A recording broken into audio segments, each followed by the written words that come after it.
Welcome to the Thoughtful Leader podcast. My name is Ben Brearley.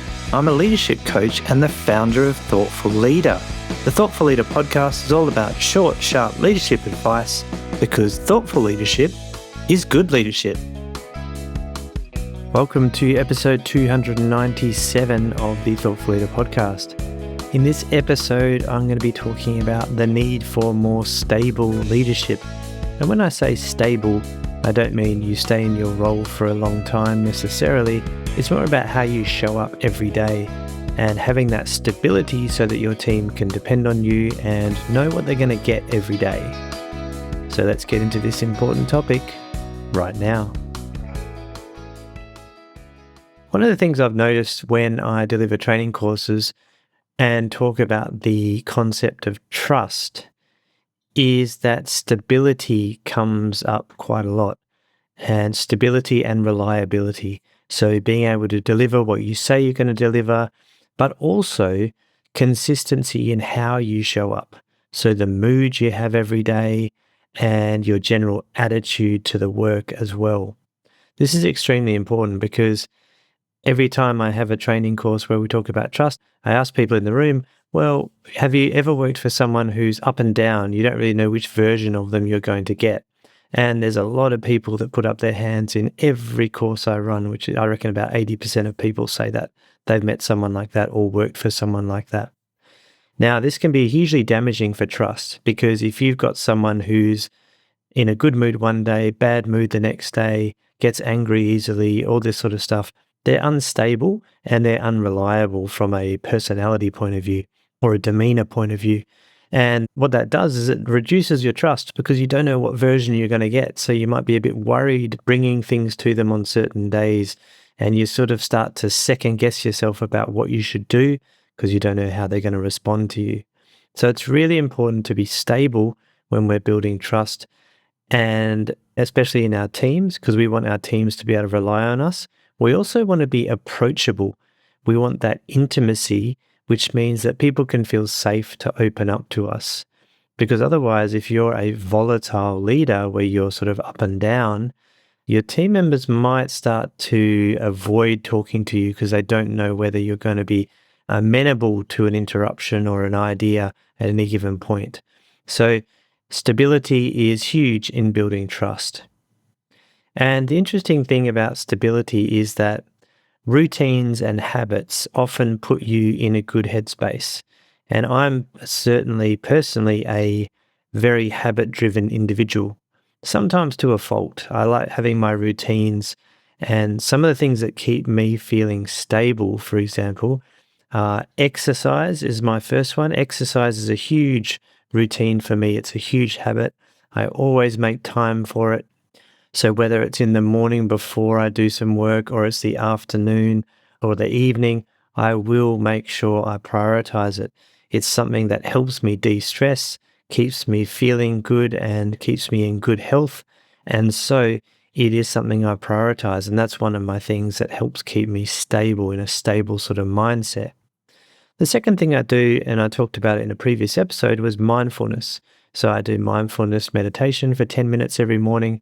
I find that really useful as a little way to calmly get into the day. I find it a useful practice. I've also started reading a book in the morning, and rather than reading the news, I just read a book for 10 to 15 minutes while I'm having breakfast. And you'd be amazed just doing that, how it can calm you down, and it gives you a good start to the day because you learn something new, depending on what you're reading, of course. Or you just have a calm space to get into the day doing something pleasurable by reading that book. And it's amazing. In the last 3 weeks, I've almost read 3 books now. And that's just really from about 10 to 15 minutes per day of reading in the morning. So that's pretty amazing.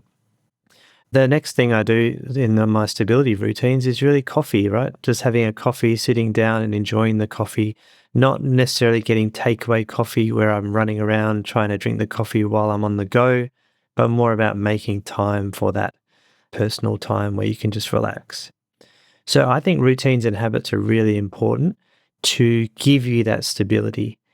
And the important thing really about them is that you need to do them while you're under stress. So you need to consistently keep doing them when things aren't particularly going well. Things at work are maybe a bit tumultuous, maybe there's a lot going on, maybe it's a stressful time, but what your team needs to be able to rely on you. So keeping up your healthy habits, whatever those might be for you, is really important for that stable leadership. So as usual with all of my podcasts and blog posts and all that stuff, the reason I really do them is to get you to consider different things and maybe realize things that maybe you're missing or that you haven't been focusing on. So once again, this is an example. What sort of stability practices do you have in your workday and work week? Because what I've noticed is the times when I get the most frazzled and stressed are those times where I don't have those foundations in place, where I have to rush out the door in the morning. Maybe I have to get up really early for some reason, and I don't get to do my mindfulness, or I don't get to have a coffee, or I don't get to exercise, whatever it is. That sort of stuff throws me off, and it's not a great way to start the day. So I almost always prioritize those things depending on what's going on, and they give me that sense of stability. So the question I have for you is, what are your stability routines that you have? What do you do in the morning when you get up? What do you do during the day to make sure you've got that calm headspace where you can reduce stress or just relax or take some time to think for yourself? Those are important things. It doesn't necessarily have to be a morning routine. I know a lot of people go on about morning routines and having a really rigorous morning routine, and you see some ridiculous ones in my view, get up at 3 a.m., go to the gym, all that sort of stuff. Now, that's not what I'm talking about. I'm talking about just daily habits and routines that you can rely on to help you feel that sense of comfort so that when you rock up to work, you will feel stable and ready to go. And during your work day, you can keep that stable persona as well. And so, as we mentioned, that's a big foundation in building trust. So the question is, what are your healthy habits and what are the things that you incorporate into your day to keep that stability? And I actually love to hear your comments on the show notes page, thoughtfulleader.com/podcast/297. I'd love to hear some examples of some of the stability routines that you use. And if you're looking for a stability routine or something to add to your week, reflection is a great way to do that. My useful thinking journal is very helpful for that as well as a structured reflection process. So you can pick that up. I'll put a link to that in the show notes page for this episode, which will be thoughtfulleader.com/podcast/297, as I mentioned. So another thing to think about when you're trying to incorporate routines and habits to keep you in a good headspace is to schedule key things you need to remember and to stop winging it. So one of the things that really helps team members get a sense of comfort with their leader as well is to be able to rely on you. So if you have scheduled meetings, for example, and you show up to those meetings on time and you don't cancel them or reschedule them, that's a really good way to go.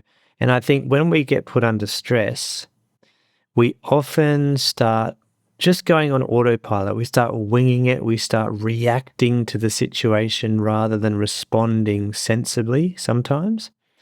So I think another healthy thing to do is to schedule those key things you need to keep in mind. So obviously one-on-one meetings with your team members to work out how they're going and work on their personal development and all those good things. Those are things you'd put in the calendar and you'd stick to.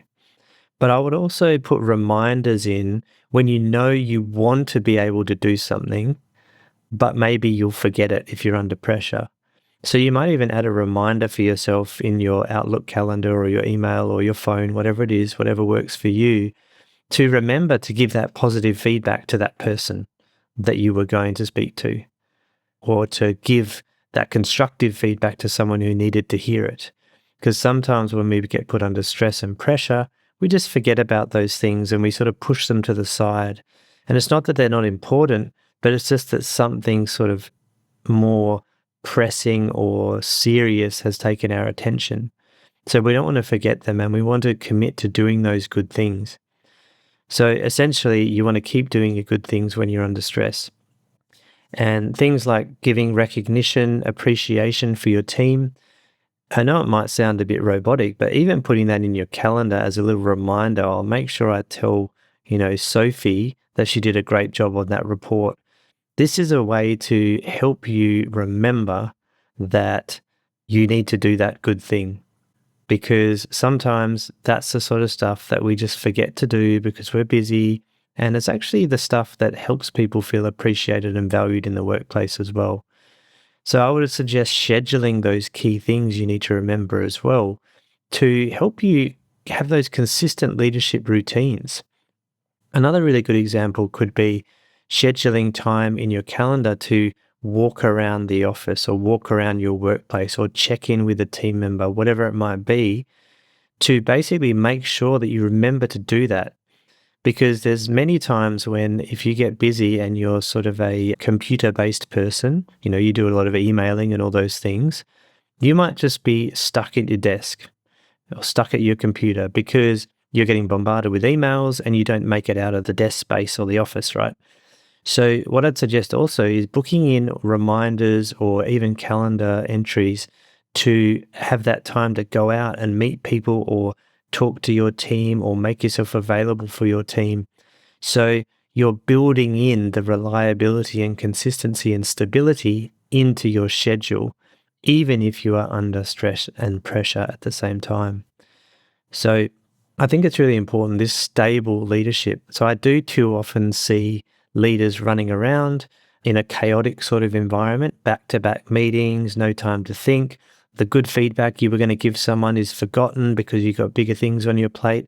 You've got a one-on-one meeting with your team member, but no, schedule that, push that to next week. We can't do it today. All those good things like the exercise you were going to do. Oh no, I haven't done that because I was busy working on this report for the boss. All these things we need to be scheduling and prioritizing because they keep us stable. We don't want to, in my view, be on a roller coaster where we're up and down during the week. We want to have a steady sort of presence so people can rely on us, and your credibility and reputation will be enhanced at the same time because you seem like a steady, calm presence for your team. And obviously, as a thoughtful leader myself, I am quite biased in this area because I really value that stability. I think it creates a safe and enjoyable working environment for people. So this episode is really just a reflection for you. What are the healthy habits you're doing? Is it exercise, mindfulness, coffee, whatever it is, reading a book? It doesn't have to be those things. It could be whatever works for you. And also, what sort of things could you schedule or put reminders in for your calendar or your phone, whatever it might be, to remind you to do important things for your team or for your boss, whatever it might be? So those are my 2 prompts to you this week. Hopefully it gets you to just think about either that you're doing things well already. You might give yourself a pat on the back and say, you know what, I am pretty good. I've got good habits in place and I keep to them. Or it could have you thinking, you know what, I could probably do this thing a little bit better or focus on this a bit more. So I'm interested to hear your comments, as I said, dotfleeter.com/podcast/297. Leave a comment. Tell me your healthy routines that keep you stable at work because it's massive in building trust. I'd love to hear from you. And if you would like to start to get some help in building these sort of routines, one-on-one coaching can really help as well. So if you're interested in that, there's a link on the show notes page as well, where you can click through and book a free call with me to discuss how coaching might be able to help you. So if that's something you might want, please get in touch via that method. Thank you once again for listening. If you have a chance, jump on your app of choice and give this a 5-star review. I really appreciate it and it helps to spread the word of thoughtful leadership to other leaders who need to hear it. Thanks for listening once again, and I'll be back next week.